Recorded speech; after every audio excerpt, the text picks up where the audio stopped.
বিশ্ববিদ্যালয় ক্যাম্পাসে যারা 5 আগস্ট পূর্ববর্তী সময়ে ফ্যাসিস্ট হাসিনা আওয়াজের রক্ষকে উপেক্ষা করে বাংলাদেশকে একটি গণতান্ত্রিক পন্থায় নির্মাণ করার জন্য সামনে থেকে নেতৃত্ব দিয়েছে, এমনকি জুলাই আগস্টের গণঅভ্যুত্থানের সামনে থেকে, পিছনের থেকে, মাঝের থেকে নেতৃত্ব দিয়েছে, তারা 5 আগস্ট পরবর্তী সময়ে একটি বিশেষ প্রশাসন নিয়োগ হলেও আমাদের ভাইয়েরা অনেকেই এখনো হলে উঠতে পারছে না।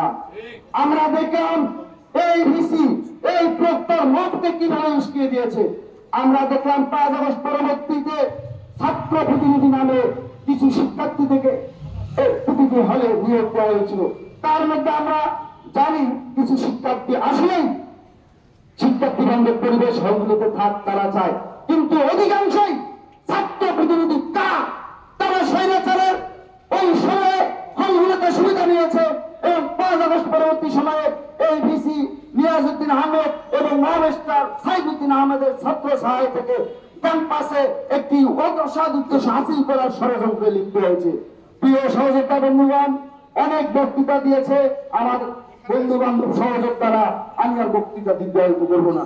আমি শুধু একটি কথাই বলবো, বাংলাদেশ জাতীয়তাবাদী ছাত্র দল মহান স্বাধীনতার ঘোষক, গণতন্ত্রের গণতন্ত্রের প্রবর্তক, আধুনিক বাংলাদেশের স্থপতি শহীদ রাষ্ট্রপতি জিয়াউর রহমানের হাতে গড়া সংগঠন। বাংলাদেশ জাতীয়তাবাদী ছাত্র দল আগামীতে বাংলাদেশকে একটি উন্নত গণতান্ত্রিক পন্থায় বিনির্মাণ করার জন্য শান্তিপূর্ণ থেকে নেতৃত্ব দেওয়ার সংগঠন। সেই সংগঠনটি গত 13ই মে যেদিন আমাদের সহযোদ্ধা ছোট ভাই সাম্য হত্যাকাণ্ডের শিকার হয়েছে, এখন পর্যন্ত গণতান্ত্রিক পন্থায় একের পর এক তাদের সাম্য হত্যার প্রকৃত হত্যাকারীদের বিচারের আওতায় এনে